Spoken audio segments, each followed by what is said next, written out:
all the electric power for an entire city goes down, all the pumping stations won't work. So you need, in order to pump all the, nearly 1 trillion gallons of water here that you need on almost a daily basis for Tehran.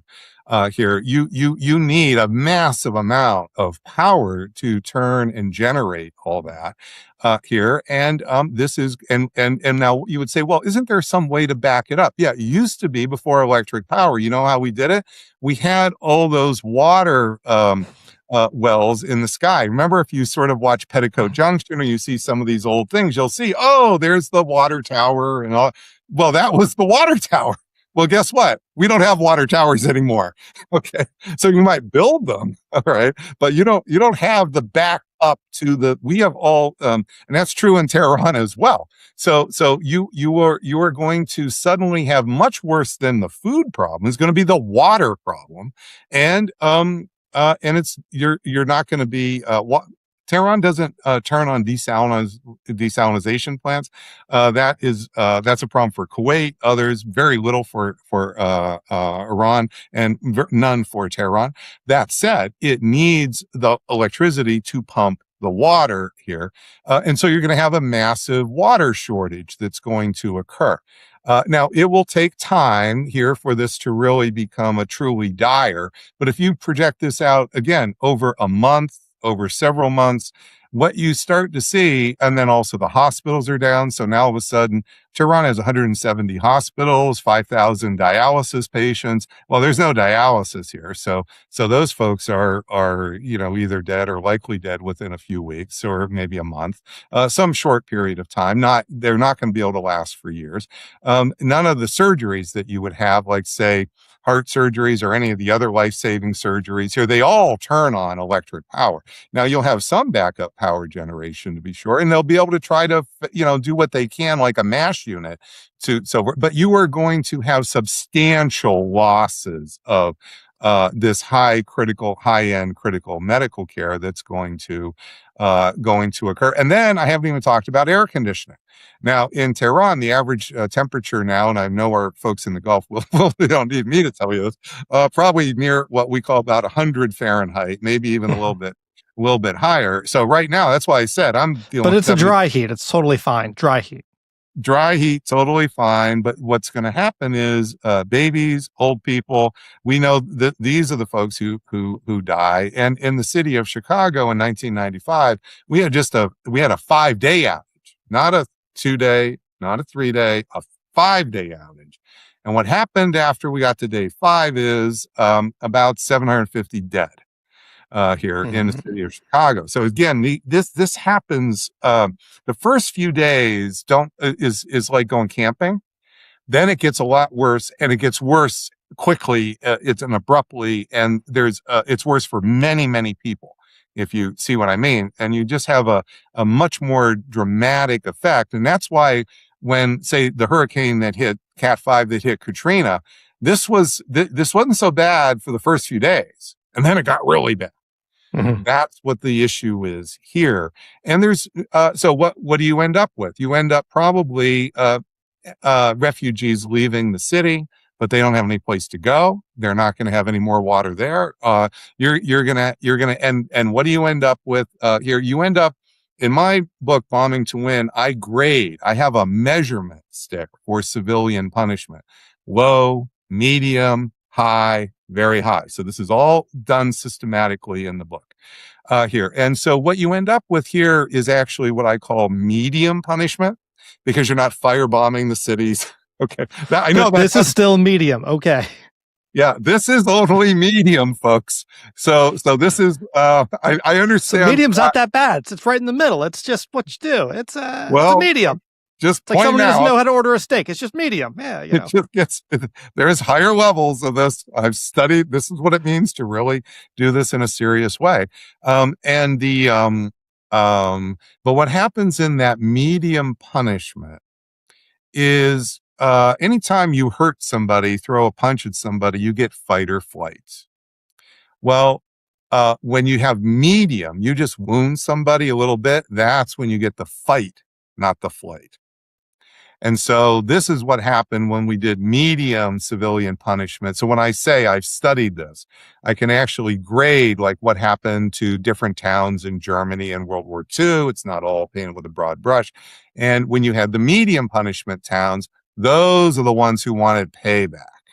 Mhm. When you actually go and firebomb a town for real, and you're killing, tens, if not more, thousands of people, those people are so focused on staying alive the next hour, the next week, the next day that they're not really thinking about revenge at that point because they're just too traumatized. They're right in the heart of it. And that's like another example would be Pearl Harbor. So when the Japanese killed the 3,000 of us at Pearl Harbor, the people in Pearl Harbor were ground zero and they were traumatized and they weren't really all that much up. They weren't really, and certainly not for months looking for payback. People in the continental United States, they wanted the payback. Okay. Yeah. So that's what's going to happen in Iran. So you do this to the city of Tehran or to other cities. You take down this electric power, and you think it's bad now. The attack on Jordan. Okay, you're not going to need tit for tat for them to want to come at the desalinization plants here. And by the way, you're not going to get it that they're this idea that we're going to scare them. No, this is how people will take risks to die to kill.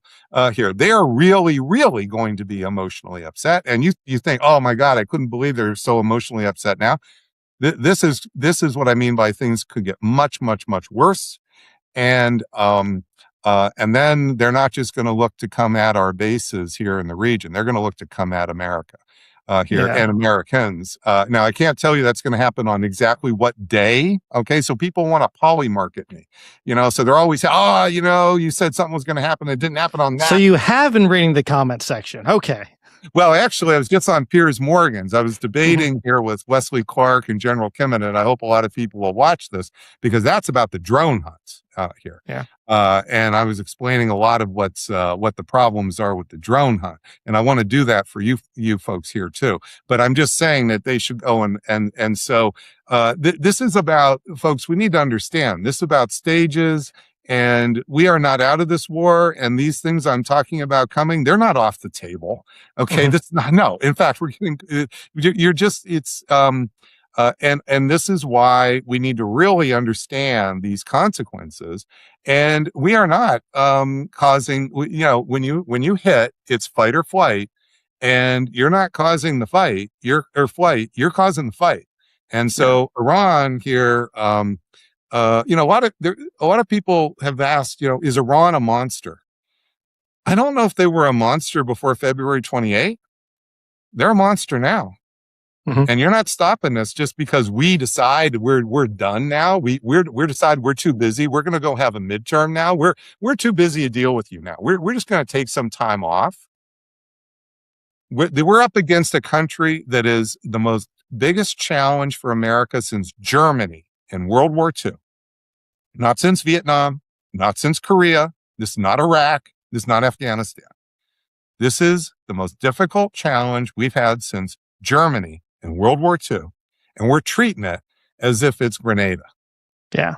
Let me ask you this, because there's a counter argument embedded in what you just said. If, we get to medium and that triggers a fight response, how high up do we have to go until we get to flight? Is there a level of punishment Well, if we just abandon all morality? Once you get to nuclear destruction. So once you get to nuclear destruction, you start taking, killing 5% of the society here. That would be 5 million dead here over a period of a month or two, couple months.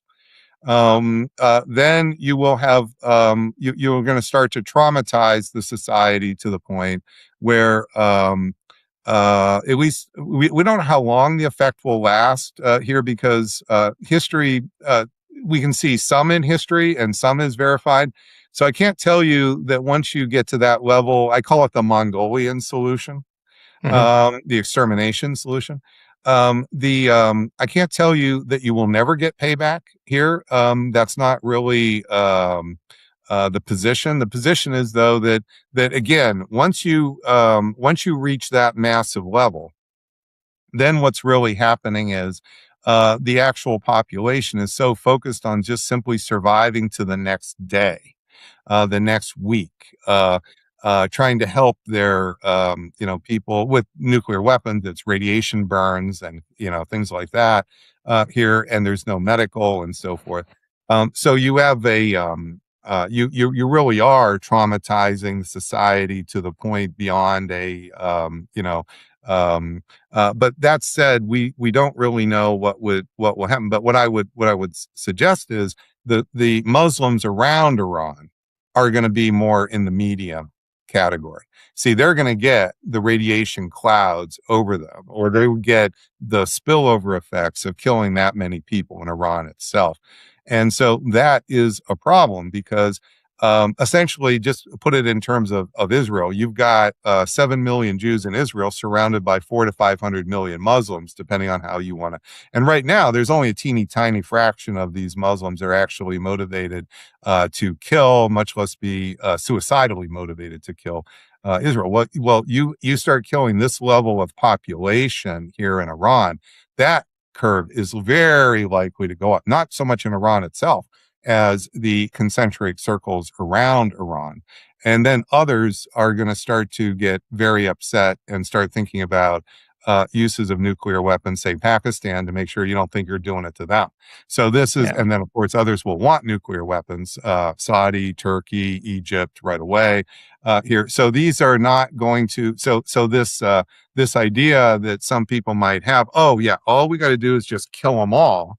Well, there's a lot of all there that we're talking about. So again, there's the actual, my studies have disaggregated this so that we can really understand the reactions of different populations in these medium to the high. And it's really, you have to go all the way to very high before you truly knock out the revenge factor. And it's called producing apathy. And it's Yeah. not so much they're not pro anything. They're just literally trying to survive here. And so once you create that situation, but anyway, I hope that helps because I really don't see us punishing our way out of this here, and the kind of levels of damage that we're talking about here. Again, you might be able to cause that effect for Iran itself, the 90 million people in Iran itself. That's not going to stop the other 300 million Muslims around Iran, and they're just going to rush the bases. They're not going to.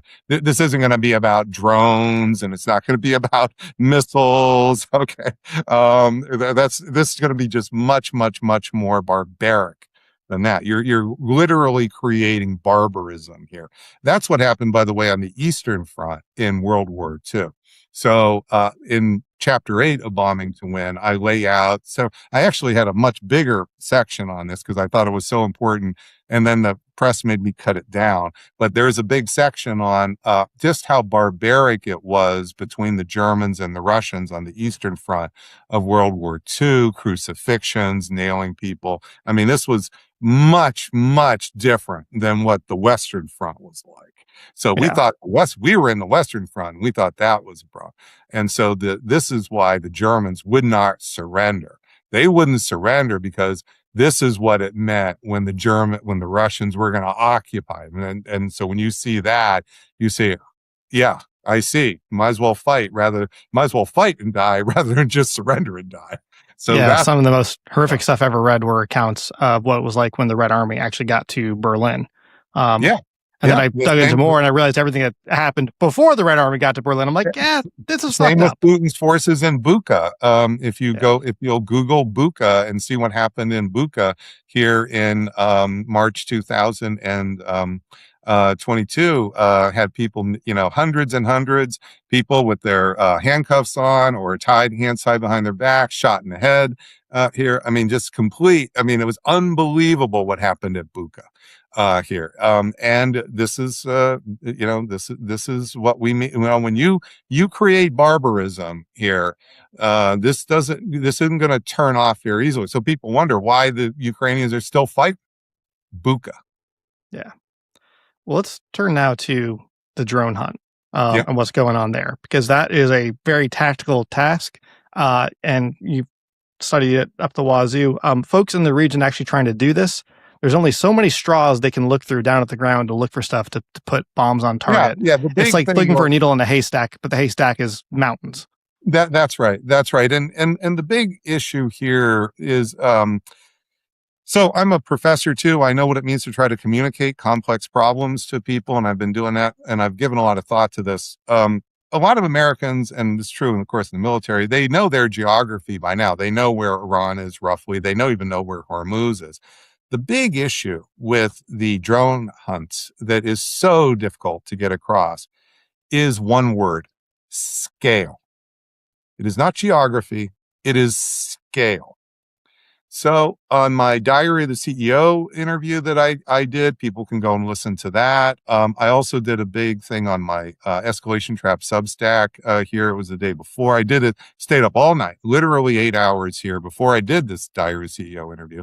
And it's because they did props to try to help, because I explained to them, I want to talk about this issue, and the problem is scale. Okay. So let me try to do this here verbally. We don't have the maps. We don't have all the visuals that will help this, but I will do the best I can.